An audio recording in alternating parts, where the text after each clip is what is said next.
Welcome to the Half-Blood Report. Here we discuss Percy Jackson news, interviews, and all things Raritan. I'm Samuel, your co-host. And I'm Diego, your other co-host. So, Samuel, what were you doing Riordan related this week? Wait. First, I wanted to address something before we do that. All right. Yeah. So I wanted to address something off the bat.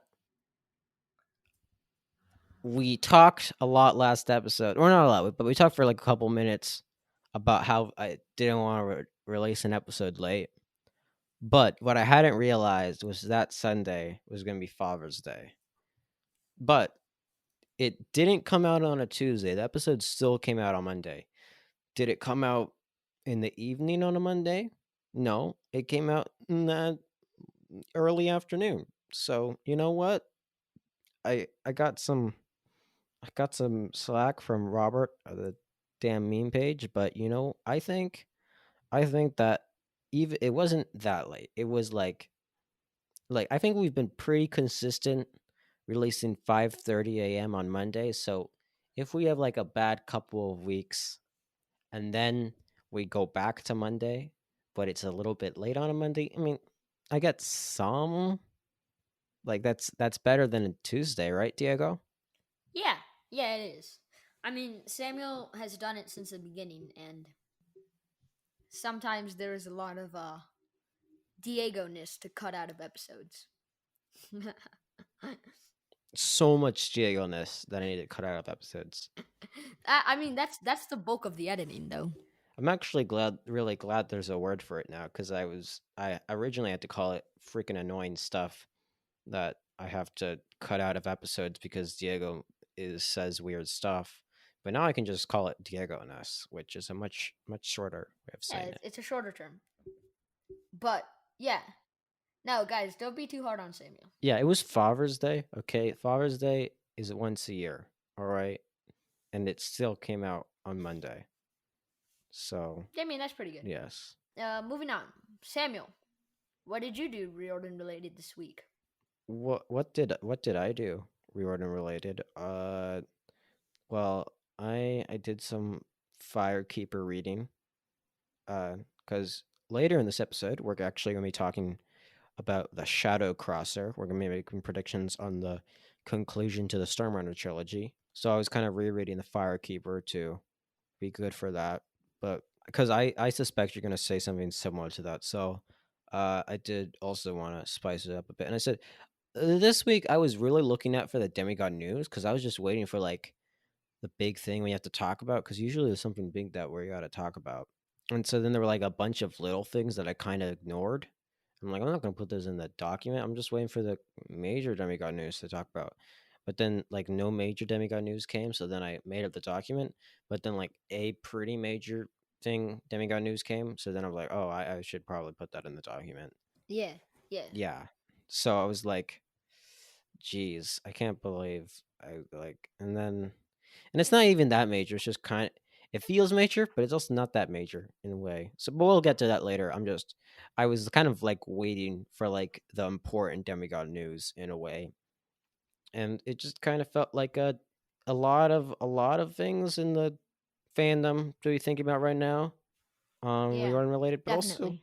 not a lot that's really going to be that impactful, in my opinion. Diego, what about you? What were you doing Riordan related this week? Yeah, so Riordan related this week. I was also doing some Firekeeper reading, but the article that I wrote for one of the magazines at school about the Rick Riordan Presents universe came out. So I read it and checked it out in the magazine, and it actually looks pretty cool. So yeah, definitely, I was pretty excited for that. I was waiting for it to come out, but it got delayed with all the Corona stuff. But they finally made good on their word and released the article. Oh, that's super cool. Didn't you write that article back in January? I did. I wrote it, yes, back in January. So it's 6 months late, but I'll take it. I'm just saying, Patreon supporters got that back in like February. Yeah. So just saying, Yeah. we have a Patreon. If you like the podcast, and you have $1 a due to give us, definitely join the Patreon. You'll get some exclusive stuff, access to things like our Discord server, our monthly giveaways, our blog posts, and kind of as you move up the Bonus tiers, you stuff cut get, from the episodes. yes, you do. You get access to some very nice bonus episodes. Yes. Yeah, But but we don't that's want to talk definitely about that something. right now. Yeah, We don't yeah. want to talk. We don't want to talk about that too much, but we'll put the link in the description. Yeah. So let's jump into the demigod news. Yeah. So First first up, up, this isn't really demigod news, but I just wanted to say we released an episode, and then Diego like had this whole thing where he tried to analyze as many of Sarwatt Chadda's tweets as he could, so he can make predictions of the plague god. And then we might have said some light stuff about how kind of I don't think like we didn't use the I'm trying to think of the right. We kind of talked about how like silly it was that Sarwat Chadda was just giving away the plot of the Plague God on Twitter, and then apparently Sarwat Chadda must have listened to the episode because he replied to us and he said, "Ooh, some very nice deductions, but be warned, not all my tweets are true." So I guess he must have listened to the episode and like, oh yeah, they think all my tweets are true about this book. Nope. And that's so actually not not true. only What is true is that So not not all of them only are does true. that mean now not only does that mean we have no idea what predictions are right or not. That also means that Sarwar Chadha listened to us complaining about how silly it was that he made so Yeah, many I'd tweets say about the that's book. a win for the books, because like, yes, it means that some of our predictions were wrong, but it also means that one of the authors took time out of his day to listen to our humble podcast. I think we have to bump up the percentage. I think 0.000000087% of the population listens to us now. What? Okay. I think Sarwat Chada counts as like a whole percentage. You often do this thing, Diego, where you like bring up jokes from like previous episodes that were funny in that context, and then you bring them up, and then I have to like think about where you're bringing them up from and realize why you're bringing it up, but they're like not funny in the context anymore, and No, you're they just are making a very funny, reference to. Samuel. I do not know what you were saying. You best not cut that joke out, or I will smack you. I will I air won't cut it smack you. out because, well, I won't cut it out because all these people get to hear my funny commentary on how bad your jokes are. Oh yeah, I guess that's fair. But you have to cut the part where you say that the people will hear it, because that's just weird. Um, but yeah, that was Well, pretty no, funny no, no, of because most of your jokes are just references to previous jokes, and like half the time they're references to my jokes. that wasn't even your joke though. What? No, no, but the fourth wall thing. You keep bringing that up after I Oh like yeah, the fifth wall. And then I went to the sixth wall, and that's when stuff started getting wonky. exactly. That was fun. I like that episode. All right, well, let's carry on. We will ignore Samuel's mean commentary and continue with the episode. The Tower of Nero tour will be digital. Rick Riordan announced this earlier this week, and he just kind of like wanted to let us know that he was still going to do a tour, but that it would be virtual as of right now. So that was kind of nice because I don't know exactly how the virtual tour is gonna work. But like, I guess if it's a virtual tour, doesn't that mean that anybody can go from all over the world? Which I think is a I would assume no, I would assume it's probably still going to be like slightly more exclusive, like you have to pay or like you have to reserve a spot for a Zoom call or something. I assume it's going to still be something along those lines. yeah. I assume it'll still be exclusive, but I think it'll be cool if people from like Brazil or from Europe get to kind of participate in something that normally they wouldn't have been able to. Yeah, that might end up. I think that probably will end up happening. I would just like to like it's not going to be like a million people on a Zoom call. Like that's Yeah, not going to. probably, probably not. I don't even think that's possible. But yeah, but that's kind of exciting because I remember last time, Uncle Rick did a book tour, he decidedly forgot New York City on his little book tour destination spots. Um, so this time we will be able to go to the tour. Oh, like, Okay, but Diego, you yeah, don't get to be mad about New York City. Like we've had Rick like 10 or more times. Like yeah, there are yeah, I places guess, in but the world still, where there's huge Percy Jackson fandoms that Rick has never been to, and you're like, Rick didn't come to New York in his 2019 Tower of or what he call it? He called it like his Tour of Doom or something yeah, or other. something like that. He didn't come for, but but we did get the we did get that making of a myth webcast, which was super cool. I went to that. I don't think you went, No, I do but not think I did. Um, but that, yeah, yeah, yeah, I guess.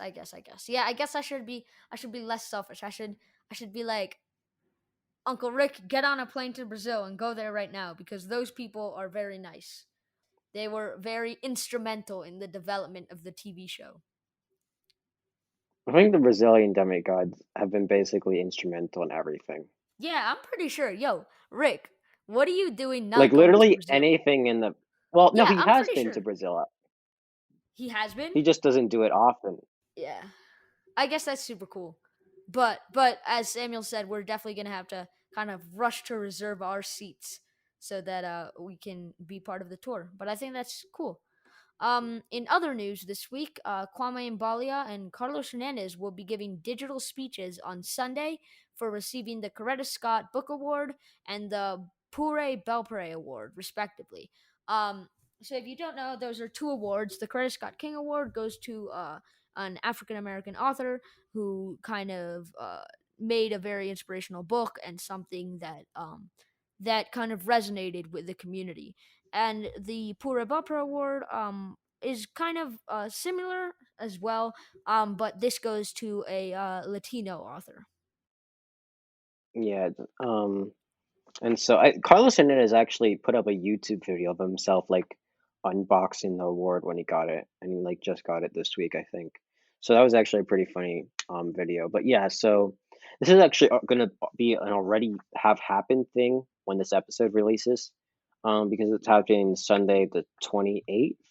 So hopefully you're still able to like look back. I think it's probably gonna be on YouTube. Yeah, Um, yeah, so.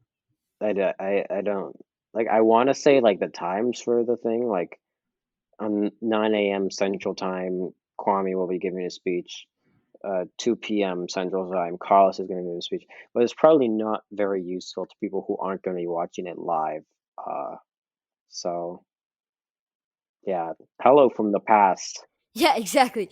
If it does go up on YouTube, check it out because Kwame's a great speaker, and I know Carlos is really funny when he talks. So that'll definitely be very, very fun to check out. And Samuel, you want to give the you last s- kind of you said You said Carlos is really funny when he talks, and I know you meant full respect to Carlos, as in like he like is very good at making jokes and stuff, but I just for some Oh, reason oh, I'm so sorry, imagined Carlos. you like Carlos, I'm sorry. like I'm sorry. Kwame is an inspirational speaker that speaks very well, and Carlos is also very inspirational, and he also speaks very well. And on top of that, Carlos is very good at telling jokes. He does not speak funny when he talks, but he like talks and says funny things with while he's jokes. talking. Carlos, please allow me. Good save, smooth save there, Diego. A real smooth save. I know. I mean, Kwame and Carlos are like two of the authors that we kind of know the best. But so I'm not picking sides here or anything. I'm just saying that they are both very good speakers. Go check them out. Um, this this this demigod news section is over now. I will not speak. Yeah. Well, so the lightning thief. Again, this is happening in the past to the future to us. On Sunday the 28th, the Lightning Thief will celebrate its 15th birthday. It's been 15 years since that book came out. So we That's a lot of obviously have to years. sing happy birth. We have to sing happy birthday to the Lightning Thief. Unfortunately, we the happy birthday song is like very, very copyrighted. Like I think they might have copyrighted it like 5 times or something, because Yeah, it's like so so they like to like if someone even like begins to sing the happy birthday song, it's actually in the law that they like go to jail forever and they have to give all their money to like some I'm whoever owns pretty the sure rights. that's not how it works, but just for safety precautions, we will not sing happy birthday. Um Well, no, we will. We'll do like have a happy demigod birthday. yeah, Do do exactly, do exactly. do We'll just do add do stuff in. do. Have a happy demigod birthday. Do do do do do do. Happy demigod birthday. Do do do do do. Happy demigod Da da birthday. da Do do do do do da do. do da da do Happy da da do birthday, da do demigod da do birthday, da do demigod, da do demigod da da da to da Percy. do da do Do da do do do do da do da do. da da da da. That's perfect. Man, That's beautiful. you But know, I don't know. I'm actually 15th now, so I feel like the Lightning Thief is just my younger sibling. Yeah, yeah. Like, Yeah, Lightning Thief is just like that or maybe like annoying my younger friend from sibling. school who's like younger. No, maybe like my friend from school who's like a few months younger than me. Yeah, yeah, yeah. I feel like that is the case. For me, it's an older sibling. Um, Happy birthday, LT. yeah, exactly. Um, but yeah, You took a while to realize that acronym. You're like, what? yeah. I was like, huh? Is that his What does friend he from mean? school? Is that your friend from school, Samuel? Like I paused for a second. I was like, LT. Is that like a name of a person, or is that? I was like, No, oh, that's actually Leet. Leet. lead. But yeah, that'll be cool. I don't know. If I'm feeling up to it, I might bake a blue cake, and if so, we will post the pictures onto the Twitters and the Instagrams. You will not post bake a blue cake. I know for a fact I will. No, no, I already baked the cake. I baked the cake last weekend, a but it blue wasn't cake, blue. but I don't think you have the dedication to on a special like What? Sunday like get up and bake. I don't think you have the dedication on a Sunday to bake a cake, make sure it's blue, Okay, well, and then post it Samuel on has said it, Instagram. and therefore I am most definitely baking a cake. 100%. And if I don't bake a cake, um, So, Samuel will in other get. words, I'll get all the credit for giving you the final push to bake the cake. Yeah, exactly. No, no. And if I don't make the cake, then Samuel is allowed to say, Samuel is allowed to air smack me on next week's episode if the What cake is not happened made. to all this smacking for Yeah, the virtualness? yeah, yeah. Why The do we have to virtual talk about smacking. that on every Actually, episode? we will Why don't we have release to? a special impromptu episode in which Samuel slaps his pillow and I fall over dead. Diego, I don't think you understand how the podcast medium works. It's an audio format. Well, I don't Uh, know. You'll hear a slapping noise, and then you'll hear a lot of screams from my end. anyways, I was thinking about how I'm just. It'd be much easier. I'm not gonna bake a blue cake. I'm just gonna ask my sister to make me blue cookies, Oh my god, and she's a then genius. if she does, I'll just like eat blue cookies, and then Okay, okay. yeah. Well then, I will get my sister to. I don't know. My sister's pretty okay at baking. Well, your sister's okay at baking. I just don't think she's gonna bake for you. Like, I don't think Yeah, she's that no, type of we nice don't we don't we don't person. have that kind of relationship. I think she Like might my bake. sister, my sister doesn't bake for me either, but she's so used to baking for the family. Like she like whenever because my sister, she's really good. She's a really good baker, but she doesn't like to eat baked sweets. So she always just bake stuff and give it. So I can just tell her, hey, it's the 15th, you know, anniversary of the Lightning Thief, you might want to bake some blue chocolate chip cookies, and then she'll do it, and they'll like, oh, thank you, Ale. I assume you're not going to eat those, and then you know it all works out, right? Wow, So that's my big master plan. that's Samuel. Samuel is formulating the plan in his head right now. But yeah, I guess you will find out um whether or not I baked a cake and whether or not Samuel's sister decided to bake him some cookies. Um, in the past slash future. I know it's weird recording ahead of time. But with that, I think we'll move on to the next section. Yeah, it's time to consult the oracle. Yeah, the section in which we look at the source mythology to make predictions on future Rick Riordan or Rick Riordan Presents book. And this week we chose to look at the Shadow Crosser, which will be the conclusion to the Storm Runner Trilogy. Yeah, it's so sad to see them go. Except I need to I, I need to refresh my memory again because I feel like I just read the Storm Runner, but I also feel like I just forgot what happened in the Storm Runner. So I'm horrible. I'm sorry, but I will read the description and we'll talk about it and about the research that we did on some of the clues we got. So here's the description. Best-selling author Rick Riordan presents the epic finale to the Storm Runner Trilogy, written by J.C. Cervantes, a tale of mystery, magic, and mayhem, featuring gods from both Maya and Aztec mythology.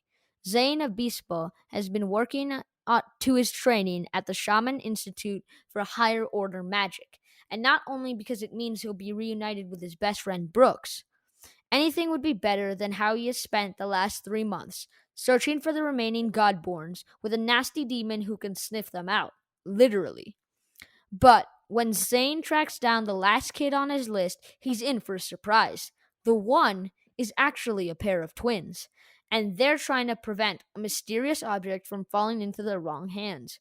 After a shocking betrayal, Zane finds himself at Home, which I think is the abbreviation of Shaman Institute of Magic, sooner than he expected.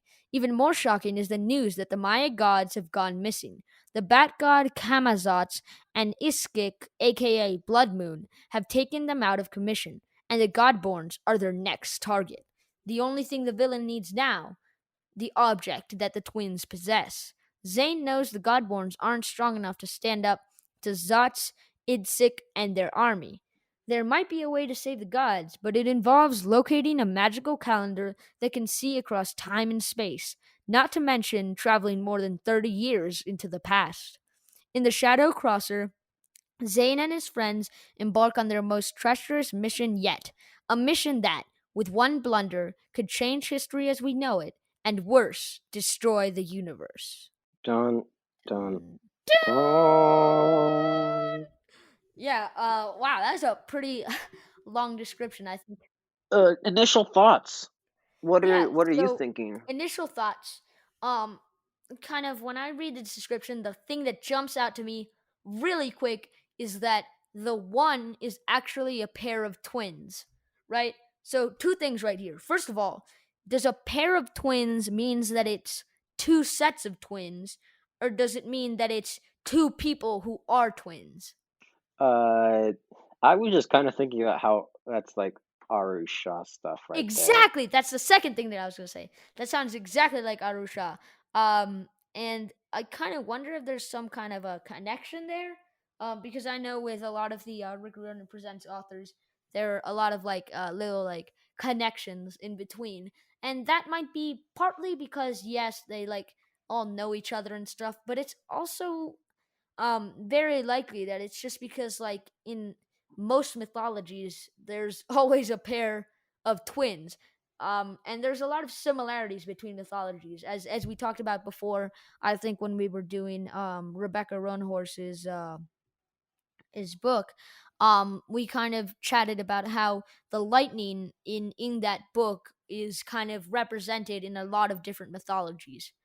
So you kind of have like similar gods in the mythology: sky, kind of crops. You have like underworld, and you have like similarities in between them. So I think yes, the pair of twins sounds like Arusha, but it also sounds like Race to the Sun, and it also sounds like like the Camp Half Blood Chronicles.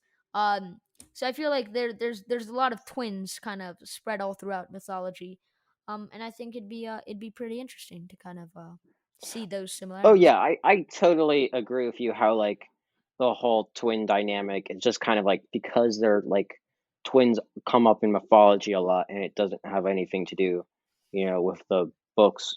But I just think it's obviously not true, but I think it's just a funny thing to imagine. Like J.C. Cervantes texts like Rosh and Ijakshi, and she's like, I'm writing blocked.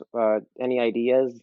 And then Rosh is like, I'm writing twins in my book. Try that. And then she's like, awesome, thanks. And then she's like, ha. I'll put a pair of twins in my book as well. Yeah. No, And then yeah, she's but like, problem that's solved. that's a funny idea. But yeah, that's kind of what jumps out to me at first. You, Samuel? I like how we're getting sort of more Aztec mythology. We got a little bit in the Firekeeper, but I like how we're getting more now. And it's like, yay, they're gonna fight. Because when we first got the sort of description for Tristan Strong, I was really pumped. Because the book kind of self describes itself as in the at least when the description first came out as uh gods of African American folklore fighting gods, the West African gods. But then you know what? That didn't really happen in the book, and they weren't really fighting. They were just like not having a cold war basically, and Yeah. then they were like friends at the end. And I was like, oh man, I wanted them to like bash each other. Yeah, exactly. Just with their But big sticks, Tyson style. Just throw down in a big arena with some big sticks and smack each other. I'm gonna be like, I'm African American and I'm African, and then they fought, but it didn't happen. But you know what's happening now? Aztec and Mayan, bam, bam, bam. Like, yeah, Although that's although from cool. the description it feels a lot more like Aztec is just kind of the only one bamming. Oh yeah, the Mayan gods are just destroyed. They're They're like, just smacked. It's like it's a but KO within the hopefully, first couple minutes. it's more like Mayan demigods fighting Aztec gods. But Yeah. it's still probably just going to be Mayan demigods running away from Aztec gods. But Yeah, still, let me most just have likely. um, let me just have my mythology war and be happy with it, okay, Diego? Yeah.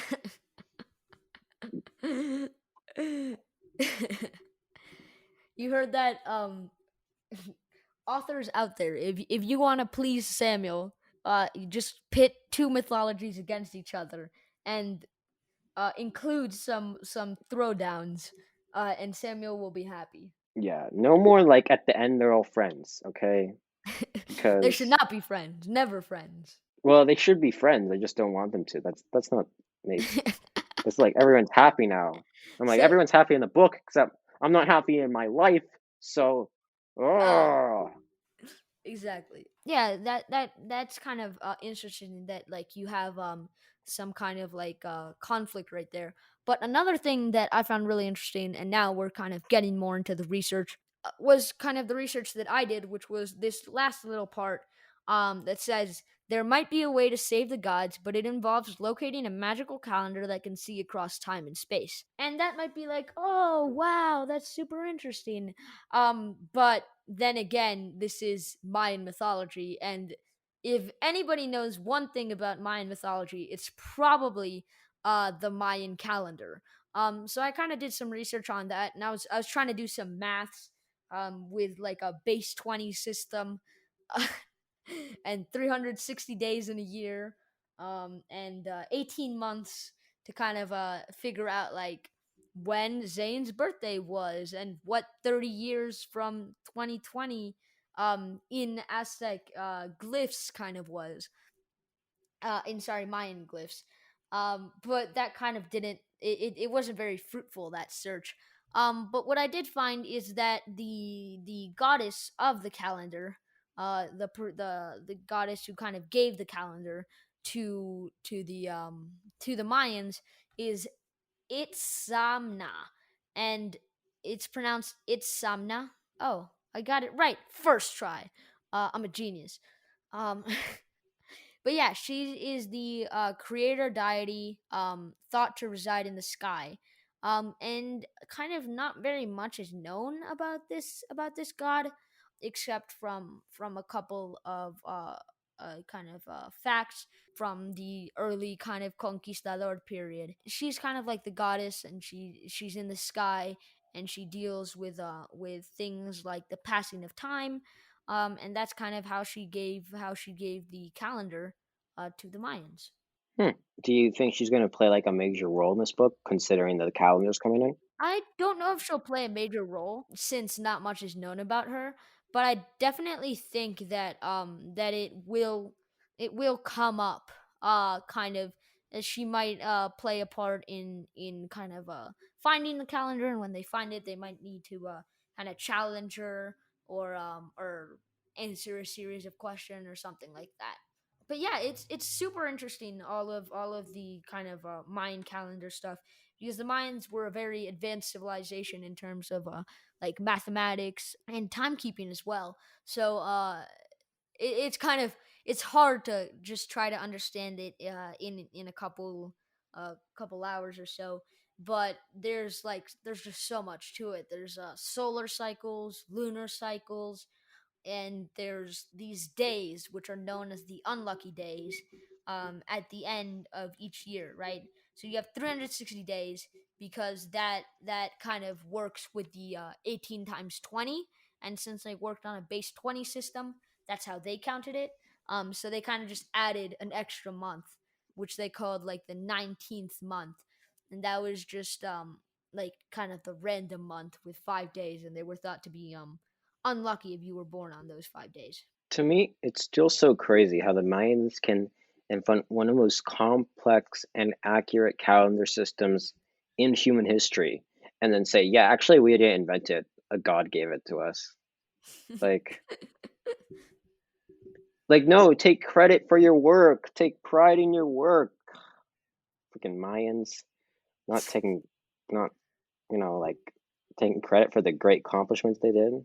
Yeah, yeah. But kind of as I say this out loud, just hear me out here. The 5 days sound a lot like the Kane Chronicles, where I forget which goddess gambled with the moon god to add an extra 5 days. So it kind of seems like this theme of the extra 5 days is kind of something that is recurring throughout different mythologies. Yeah, that's true. And the Mayan calendar is just like an amazing and accurate and really complex system that the Mayans managed to create. So I just think, like, writing a series about Mayan mythology, it wouldn't be right to not include the Mayan calendar. So I'm Yeah, glad it's coming back, important in the last book. So because like I just think that's, to me, it's just one of the most incredible things about like people with like no modern day technology, no satellites, no way to be able to send stuff and orbit the Earth or like take pictures from space, manage to create a system basically as accurate as our system today. Just yeah, it's kind of wild. and so like that's even outside of mythology and like outside of Percy Jackson, I do actually think about that like a lot because I just think it's so crazy. Yeah, definitely. And as early as I think it was 31 3100 BC. So, kind of talking about the research I did, we kind of got two gods mentioned in the description, and I did some research on them. They both did come up in the Firekeeper, so it's not like they're totally new characters. But I did want to kind of go back into the mythology behind them, especially in case anyone kind of missed or forgot about it in the Firekeeper, just for like a refresher going into this Shadow Crosser. Oh my goodness, these all three of these names I keep getting confused. I almost said the Storm Runner. So Kamazat is the Mayan god of bats, as I think it says in the description, and it actually kind of interestingly means death bat in the Kichi language, which is one of the Mayan languages. So it just means like bat, but it doesn't mean like bat god, which it is. It just means death bat, which I think is just like that'd be a really cool alternate name for Batman if you think about it, because that's a like Batman is a really non-threatening name. Like bats aren't they're not like super scary. They're like basically birds that like to be out at night. So, but if they had called Batman Death Bat, I think that would have been a much better name. So, Yeah, definitely. Should That have would thought be of pretty that cool. one, DC Comics. Okay. So they're obviously encountered a lot in the Firekeeper. Kamazat sends a bunch of his minions after the crew, and they have a big fight with him. They're encountered in the myth of the Hero Twins, and so they're fought in the Hero Twins. They're fought, of course, now in the Firekeeper. And so I'm just interested, like, what other ways is J.C. Cervantes going to sort of incorporate a battle of Kamazat, especially like now that she's already had some, it's already been in the myths. But I am excited to see the return because they were pretty scary in the Firekeeper. That was pretty interesting. But yeah, I checked out some of JC Cervantes' tweets, kind of on the Mayan mythology and on what she was thinking at the moment and stuff like that. And one of her tweets says, "In the Shadow Crosser, there is a dragon rider supreme god who wears these shades," and attached is a picture of her wearing shades. "But of course, his are magic, mine aren't, and life isn't fair." So I kind of did some research on the supreme writer god, and guess who is also the supreme writer god as well as the god of calendars? Who? It's Sumna. Yeah, but they also are known kind of to the Mayans for bringing them sciences, writing, and kind of knowledge as a whole. So I definitely think that is who the Dragon Rider Supreme God is. Kind of based on the writer Supreme God. I'm not really sure. I couldn't really find anything about dragon. It just says underwater serpent. But maybe it could be interpreted as a dragon. Hmm. And do you think it's going to be more likely for them to appear in the book than I'm sorry, I forgot the name of the other god you mentioned. That it's Samna. It's the same god. It's the same god. It's So the they're the same god of god. calendars and the supreme lord of the. Exactly. Of the heavens. Oh, so they're definitely going to show up in the book because they're Definitely. like the supreme god of the heavens, and they gave mortals the Mayan calendar. And the Mayan calendar is showing up in the book, and J.C. Definitely. Cervantes said the supreme. That's actually like some good investigative work there, Diego, because you're finding Investigative like work. some you're finding some connections there. Yeah, I'm Okay. really connecting all the dots here. But wait for it, because when we release this episode on Monday, JC Cervantes is gonna reply to our tweet. Actually, all of my tweets are fake, and we're gonna be in the same spot again. Yeah, Diego's gonna have to rip down his Mayan mythology murder board. Exactly. I have it up on my wall right now. It's just this nice thumbtack board, and I kind of have everything pinned and all the little like strings connecting everything, and I'm analyzing the whole plot. I know exactly what's gonna happen. So that's pretty much all of our predictions. There are more things to talk about Shadow Crosser wise, but we're also like a couple months away from the release of the book, and I'm lazy. And like this, I'm too tired to do a full, productive, smart episode. So like, let's just. You ready to like end this thing, Diego? I'm ready. That's it for this episode of the Half Blood Report. Samuel, how can I contact this podcast? You can follow the show on Twitter at Half Report. You can also find us on Instagram at The Half Blood Report or email the show thehalfbloodreport@gmail.com. We also have a website, thehalfbloodreport.com. That said, it's time for our credits. Our theme music is actually by Diego. Samuel does edit the show. My co-host here is Diego, and I'm Samuel. This is the Half Blood Report podcast, the only HBR that matters. Survive till next week.